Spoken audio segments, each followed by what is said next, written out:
उन्हाळ्याची वेळ होती। चिंतीने सकाळच्या वेळी काम सुरू केलं। अन्न शोधण्यासाठी जायचं आहे आणि सुरक्षित जागेवर पोहोचायचं आहे। अजून काय काय काम बाकी आहे? पावसाळाही जवळ येतोय। आताच सगळे काही जमवून ठेवूया, म्हणजे पावसाळ्यात भुकेले राहायची गरज नाही। पण टिड्डीला काही फरक नाही पडायचा। तो त्याचा पूर्ण वेळ संगीतातच घालवायचा। एके दिवशी टिड्डी आपल्या मित्र चिंतीला भेटतो। माझ्या मित्रा, एवढं ऊन असून सुद्धा तू एवढं इथे काम का करत आहेस सांग मला। चल आपण दोघं सोबत गाणं गाऊया। नुसता खेळून वेळ वाया घालवायचा नसतो। तू आळशी आहेस। पावसाळाही सुरू होतोय। जर आता काही केलं नाहीस आणि जेवण जमवून ठेवलं नाहीस तर पावसात भुकं राहावं लागेल, म्हणून तुला सांगतोय। अरे पावसाची गोष्ट आहे ना, तेव्हाच तेव्हा पाहू। चिंतीचं बोलणं ऐकून टिड्डी असाच नाचत बसला। उन्हाळा संपला आणि पावसाला सुरुवात झाली। पावसामुळे कोणीच बाहेर पडत नव्हतं। चिंतीने त्याच्या घरी अन्न जमवून ठेवलं होतं, म्हणून तो मस्त राहायचा। बिचारा टिड्डी, खायला काही नाही आणि राहायलाही घर नाही। पावसात भिजत भिजत तो चिंतीच्या घरी पोहोचला।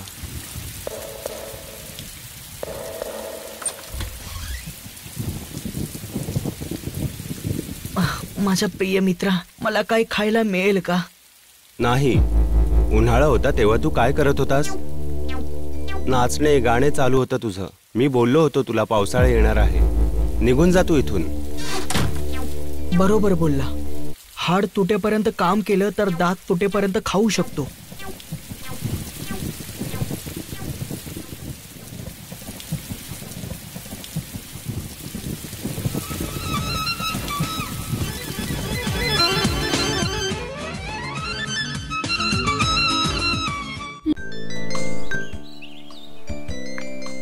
उन्हाळ्याची वेळ होती। चिंतीने सकाळच्या वेळी काम सुरू केलं।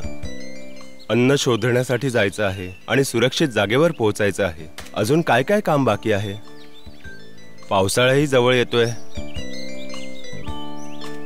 आताच सगळे काही जमवून ठेवूया, म्हणजे पावसाळ्यात भुकेले राहायची गरज नाही।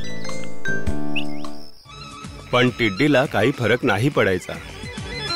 तो त्याचा पूर्ण वेळ संगीतातच घालवायचा। एके दिवशी टिड्डी आपल्या मित्र चिंतीला भेटतो।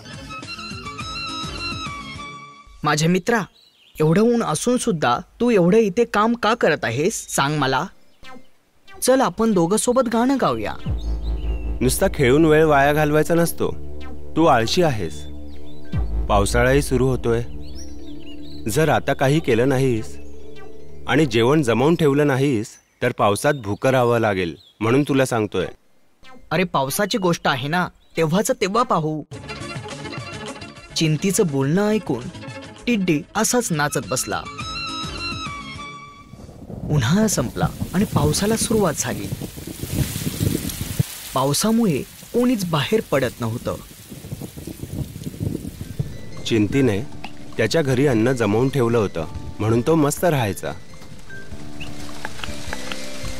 बिचारा टिड्डी, खायला काही नाही आणि राहायलाही घर नाही। पावसात भिजत भिजत तो चिंतीच्या घरी पोहोचला।